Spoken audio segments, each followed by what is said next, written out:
Ambati silks Kanchipuram sorry store now in Vijayawada. Exclusive పట్టు saris, సల్వాస్ and lehengas.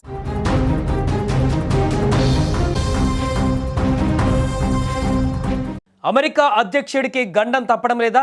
అగ్రరాజ్యాధినేతను అంతమొందించేందుకు మళ్లీ sketch వేశారా? అవుననే అంటున్నాయి తాజా పరిణామాలు. ఫ్లోరిడాలోని డొనాల్డ్ ట్రంప్ అత్యంత విలాసవంతమైనటువంటి నివాసం మార్-ఏ-లాగో రణరంగంగా మారింది. ఒక యువకుడు నేరుగా ట్రంప్ కోటలోకి చొరబడేటువంటి ప్రయత్నం చేయడం ప్రపంచవ్యాప్తంగా ఇప్పుడు సంచలనం సృష్టిస్తోంది. ఆదివారం సాయంత్రం అందరూ ప్రశాంతంగా ఉన్న సమయంలో మార్-ఏ-లాగో ఎస్టేట్ వెలుపల ఒక్కసారిగా తుపాకీ శబ్దాలు వినిపించాయి. ఒక యువకుడు అత్యంత ప్రమాదకరమైనటువంటి ఆయుధాలతో సెక్యూరిటీ వలయాన్ని ఛేదించుకొని లోపలికి దూసుకొచ్చాడు.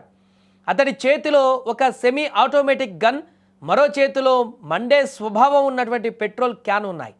అంటే కేవలం కాల్పులు జరపడమే కాదు, ఏకంగా ఎస్టేట్ను తగలబెట్టేందుకు లేదా పేల్చివేసేందుకు అతను ప్లాన్ చేశాడని స్పష్టమవుతుంది. అయితే అక్కడ పహారా కాస్తున్న సీక్రెట్ సర్వీస్ ఏజెంట్లు క్షణాల్లో స్పందించి అతన్ని హెచ్చరించారు. అతను వినకపోవడంతో తప్పనిసరి పరిస్థితుల్లో కాల్పులు జరిపారు. ఆ కాల్పుల్లో దుండగుడు అక్కడికక్కడే కుప్పకూలిపోయాడు.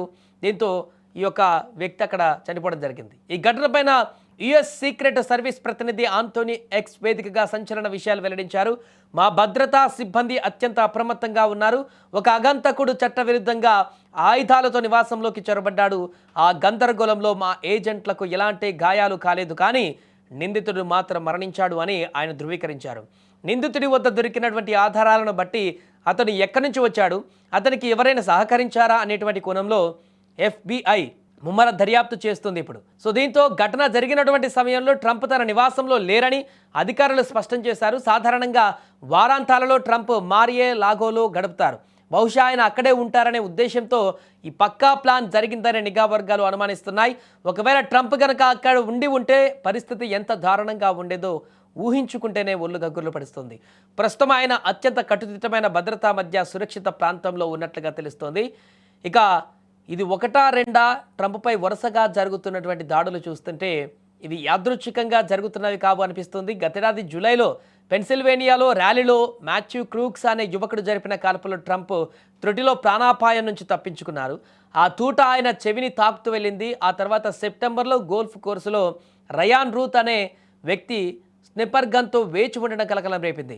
అతనిని మొన్ననే కోర్టు యావజ్జీవ శిక్ష విధించింది. ఇప్పుడు ఫిబ్రవరి 2026 ఫిబ్రవరి మళ్ళీ అదే రిపీట్ అవ్వడం, అది కూడా పెట్రోల్ క్యాన్ లాంటి బాంబులతో రావడం చూస్తుంటే ట్రంప్ను అంతమొందించేందుకు బలమైనటువంటి శక్తులు వెనక ఉన్నాయా అన్నటువంటి అనుమానాలు ఇప్పుడు బలపడుతున్నాయి. అసలు ప్రపంచంలోనే అత్యంత శక్తివంతమైన వ్యక్తిగా పరిగణించబడే అమెరికా అధ్యక్షుడి నివాసంలోకి ఒక సామాన్య యువకుడు గన్ పట్టుకొని ఎలా రాగలిగాడు? ఇది భద్రతా వైఫల్యమా లేక కావాలనే జరుగుతున్న లోపమా? ఇప్పటికే అమెరికా రాజకీయాలలో ఈ అంశము చిచ్చురేపుతోంది. FBI రంగంలోకి దిగింది. నిందితుడి ఫోన్, ల్యాప్టాప్ స్వాధీనం చేసుకున్నారు. రేపటిలోపు ఈ మిస్టరీ వీడేటువంటి అవకాశం ఉంది. అమెరికా అధ్యక్షుడి భద్రతపైన నెలకొన్న ఈ ఉత్కంఠకు తెరపడాలంటే మరికొన్ని గంటలు వేచి ఉండాలి. ఇది ఇప్పటి వరకు ఉన్నటువంటి సమాచారం. ఏదేమైనా వరుసగా జరుగుతున్నటువంటి ఘటనలు అయితే అమెరికా అధ్యక్షుడి భద్రత పైన సందేహాలు కలగజేస్తున్నాయి.